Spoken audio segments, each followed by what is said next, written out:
Assalamualaikum warahmatullahi wabarakatuh. Yang saya hormati Ibu Irma Novalinda SPD MSc dan teman-teman semua yang saya sayangi dan saya banggakan. Di sini kami akan mempresentasikan hasil diskusi kami dengan judul materi komunikasi organisasi. Sebelumnya izinkan kami memperkenalkan diri. Yang pertama saya sendiri Angga Wiransa sebagai pembicara pertama, kemudian Indah Nurina sebagai pembicara kedua, dan kemudian yang ketiga ialah Khairul Nisa. Komunikasi organisasi. Komunikasi merupakan nafas dari keberlangsungan sebuah organisasi. Suatu organisasi tidak akan berjalan tanpa adanya komunikasi. Hal tersebut yang melatar belakangi studi mengenai komunikasi organisasi, di mana komunikasi organisasi sendiri merupakan suatu jaringan komunikasi antar manusia yang saling bergantung satu sama lainnya di dalam konteks organisasi. Pengertian organisasi.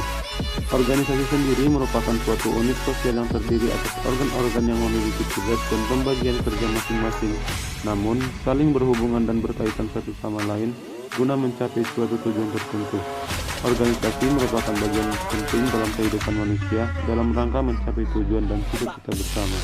Pengertian komunikasi organisasi menurut para ahli.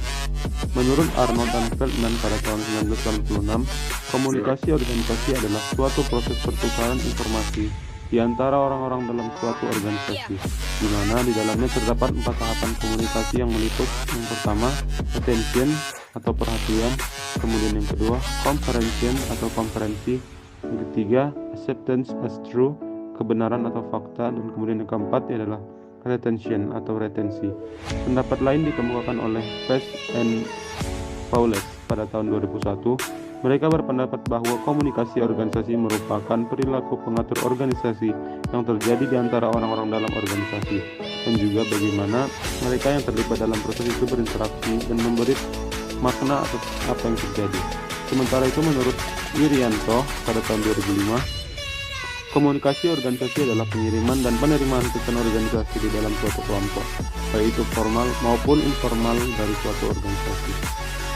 5 elemen organisasi. Yang pertama ialah the operating core, yaitu para pegawai yang melaksanakan pekerjaan dasar yang berkaitan dengan produksi, barang, ataupun jasa. Kemudian yang kedua ialah the strategic apex, yaitu seorang pemimpin atau manajer teratas yang bertanggung jawab penuh atas organisasi tersebut. Yang ketiga ialah the middle line, atau para manajer yang menjadi penghubung antara operating core dan strategic apex.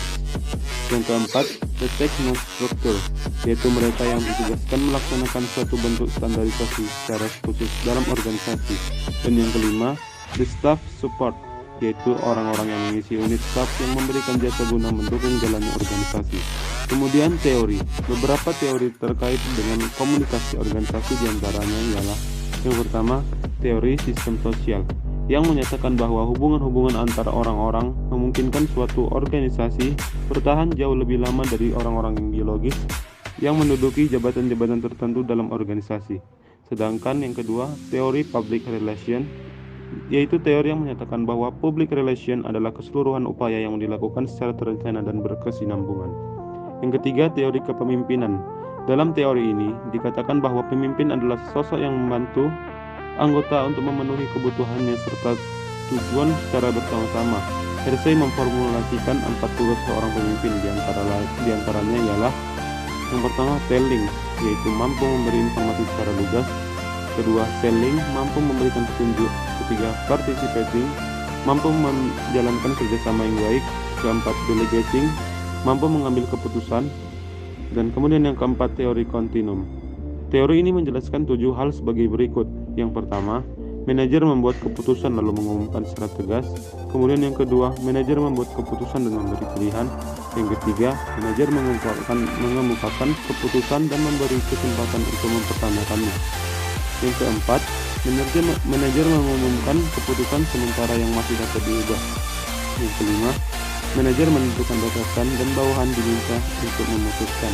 Kemudian yang keenam, manajer mempersilahkan bawahan mengambil keputusan. Kemudian teori yang kelima, yaitu teori inconsistent. Linker menjelaskan bahwa terdapat 4 gaya kepemimpinan dalam organisasi. Yang pertama, penguasa mutlak. Kemudian yang kedua, penguasa semi mutlak. Yang ketiga, penasihat. Dan keempat, pengajak serta. Dan kemudian yang terakhir ialah teori kepribadian perilaku. Teori ini menjelaskan bahwa perilaku seseorang dapat menentukan keefektifan dari sebuah kepemimpinan, di mana hal tersebut juga berpengaruh pada sifat-sifat dan prestasi dari pengikutnya. Assalamualaikum warahmatullahi wabarakatuh. Saya Indah Melina sebagai pembicara kedua. Di sini saya akan menjelaskan tentang fungsi komunikasi organisasi. Menurut Zendaza 1994, fungsi komunikasi dalam organisasi yaitu yang pertama, fungsi informatif. Organisasi diartikan sebagai suatu sistem pemrosesan informasi, di mana setiap anggota organisasi diharapkan mampu memberi dan menerima informasi dengan baik guna kelancaran dalam menjalankan apa yang menjadi tugasnya. Yang kedua yaitu fungsi regulatif, berkaitan dengan peraturan-peraturan dan pedoman yang berlaku dalam suatu organisasi. Dan yang ketiga fungsi persuasif, merupakan cara lain dari perintah, di mana kebanyakan pemimpin organisasi lebih memilih menggunakan cara persuasif daripada perintah kepada bawahannya. Yang keempat yaitu fungsi integratif, berkaitan dengan penyediaan saluran yang memungkinkan setiap anggota organisasi untuk dapat melaksanakan tugas dan pengerjaannya dengan baik. Selanjutnya yaitu tentang pendekatan komunikasi organisasi, pendekatan sistem, Cartwright. Menurutnya, organisasi akan berkembang ketika para anggota memiliki kebebasan dan komunikasi interaktif. Wright juga melihat bahwa organisasi sebagai suatu proses evolusioner yang bersandar pada 3 rangkaian proses yaitu penentuan, seleksi, dan penyimpanan. Pendekatan budaya, Clifford Geertz berpendapat bahwa organisasi merupakan bagian dari suatu budaya. Organisasi adalah cara hidup bagi para anggota. Cara tersebut digunakan untuk membentuk sebuah realita bersama serta menjadi pembeda dengan budaya lainnya. Pendekatan kritik. Pandangan ini menganggap bahwa kepentingan organisasi sudah mendominasi hampir di semua segi kehidupan dalam masyarakat. Pada hakikatnya, kehidupan kita banyak ditentukan oleh keputusan yang menyangkut kepentingan-kepentingan organisasi seperti perusahaan, di mana komunikasi menjadi medium utama di dalamnya. Selanjutnya yaitu tentang makna komunikasi organisasi, perspektif subjektif. Dalam perspektif ini, pemaknaan komunikasi organisasi sebagai proses menciptakan makna atas interaksi di antara unit-unit organisasi yang menciptakan, mengelola, bahkan mengubah organisasi. Fokus dalam pemaknaan yaitu sebuah cara yang dilakukan individu sebagai anggota organisasi berinteraksi dan menciptakan makna atas peristiwa komunikasi yang terjadi. Selanjutnya yaitu tentang perspektif objektif. Dalam perspektif ini ditekankan tentang pemaknaan komunikasi organisasi. Pesan di antara unit-unit komunikasi dalam suatu organisasi. Penekanan dapat dilihat dari peranan sebagai petunjuk dan penafsiran pesan di antara unit-unit komunikasi dalam suatu organisasi. Selain itu, fokus dalam pemaknaan ini adalah penanganan pesan yang meliputi menerima, menafsirkan, dan bertindak berdasar informasi yang diperoleh dalam suatu organisasi. Komunikasi di sini dipandang sebagai alat untuk merekayasa organisasi yang memungkinkan individu mampu beradaptasi dengan lingkungan organisasi. Assalamualaikum warahmatullahi wabarakatuh. Nama saya Khairunisa sebagai pembicara ketiga. Arah komunikasi organisasi. 1. Komunikasi ke bawah. Komunikasi ke bawah merupakan alur komunikasi yang mengalir dari individu pada tingkat hierarki atas kepada individu yang berada pada tingkat hierarki bawah. Dapat diartikan pula sebagai alur komunikasi antara atasan dan bawahan. Bentuk komunikasi ke bawah yang paling umum adalah instruksi kerja. Kedua, komunikasi ke atas. Komunikasi ke atas merupakan arah dan alur komunikasi yang membawa informasi dari tingkat bawah ke tingkat atas dalam bentuk organisasi, yang artinya komunikator berada pada tingkat bawah dan komunikan merupakan tingkat atas. Ketiga, komunikasi horizontal. Komunikasi horizontal merupakan komunikasi yang memiliki banyak fungsi dalam organisasi. Bentuk komunikasi ini diperlukan untuk mengintegrasikan dan mengkoordinasikan berbagai fungsi dalam organisasi sehingga dapat berjalan sebagaimana mestinya. Bentuk komunikasi organisasi. A. Komunikasi internal.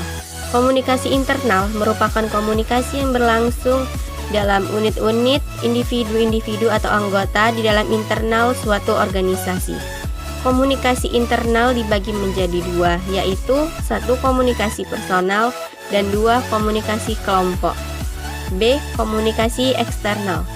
Komunikasi eksternal adalah komunikasi yang terjadi antara organisasi dengan khalayak di luar organisasi. Komunikasi eksternal ini dibagi menjadi 2, yaitu 1. Komunikasi dari organisasi kepada khalayak. 2. Komunikasi dari khalayak kepada organisasi. Dimensi komunikasi organisasi. 1. Dimensi internal. Dimensi internal ini meliputi dari organisasi secara keseluruhan, yaitu 1. Komunikasi antara individu anggota organisasi. 2. Komunikasi antara individu dengan bagian atau berdasar fungsi dalam organisasi. 3. Komunikasi antara beberapa bagian berdasar fungsi dalam organisasi. 4. Komunikasi antara pemimpin dengan bawahannya. Kedua, dimensi eksternal. Dimensi eksternal merupakan komunikasi organisasi, meliputi komunikasi organisasi dengan khalayak dan sebaliknya khalayak dengan organisasi. Yang menjadi khalayak di sini adalah 1. Pers relation atau relasi publik. 2. Government relation atau relasi pemerintahan. 3. Community relation atau relasi komunitas. 4. Supplier relation atau relasi pengirim pesan. 5. Customer relation atau relasi penerima pesan. Wassalamualaikum warahmatullahi wabarakatuh.